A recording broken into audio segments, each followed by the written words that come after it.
ქართულმა ლექსმა და უბრალოდ კარგმა ადამიანობამ. ხო? ნათიას. როგორ გინდა? უღრმესი მადლობა მოგესალმებით, ჩემო ძვირფასებო.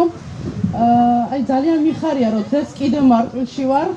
მე რამდენად ძალიან მიყვარს ხოლმე აქ ჩამოსვლა.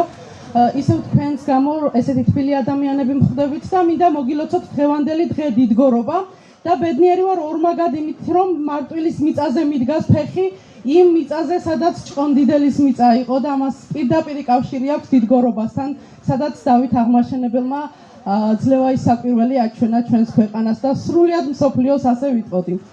ჩემო კარგებო, პირველ რიგში მე მადლობა მინდა ორგანიზატორებს გადავუხადო, ვინც მომიწვია დღეს აქ და მომეცა კიდევ ერთხელ საშუალება თქვენთან შეხვედრისა და სულ რამდენიმე ლექს, ალბათ 1-2 ლექს წაგიკითხავთ და პირველი აუცილებლად დღევანდელი დღიდან გამომდინარე, მოდი ვიდრე ამას ვიტყვი, ახალგაზრდობის საერთაშორისო დღეს მოგილოცავთ.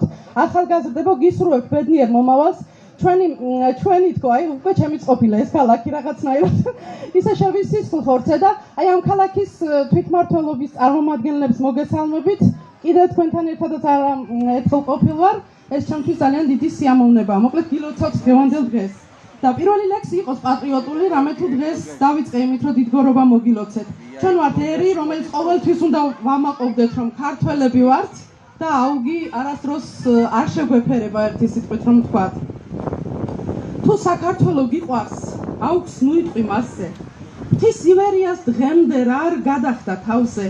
ნურცერთ ქართველს ნუ კიცხავ, საზომი გქონდეს ბევრზე. ერთი ორმა თუ სცოდა გულს, ნუ გაიტე ხერზე. ჩვენ გუშინ კი არ გავჩნდით, ჩვენ გუშინ კი არ ვიშვით, საუკუნეებს ვითვლით, არ გვიცხოვრია შიშით. ნიჭით გაგქონდა თავი, ჭკუით ვიცავდით საცავს, ტერს მიუზღავდით საზღოს, წავაწყდებოდით საცა. ნურც თითო კაცად ყოფნას, ნუ დავაბრალებთ ქართველს. ყველაში არზის მეფე მოძმეში ეძებს მართველს. ხშირად მსმენია ჩვენზე ამპარტავანი ერი. თავაწეული რად ვართ, სამაყო გვაქვს ბევრი. და თუ შენ ერთმა სოდე, თუ დააშავე ანდა, ღმერთსაც ერთ გულთა შორის ერთი იუდა ჰყავდა. მაგრამ ამისთვის ვინმემ ვერ კადრა, არ ხარ ღმერთი, ის მაინც იყო ქრისტე, ის მაინც არის ერთი. ქართველობასაც ღვთისებრ ერთი იუდა ვერ ჰკლავს. ქუდზე კაცი დგას, სადაც უფალი ზარებს რეკავს. თუ საქართველო გიყვარს, ნუ იტყვით აუგს მასზე. მეტი თუ არა, მაინც ნაკლები არ ვართ სხვაზე.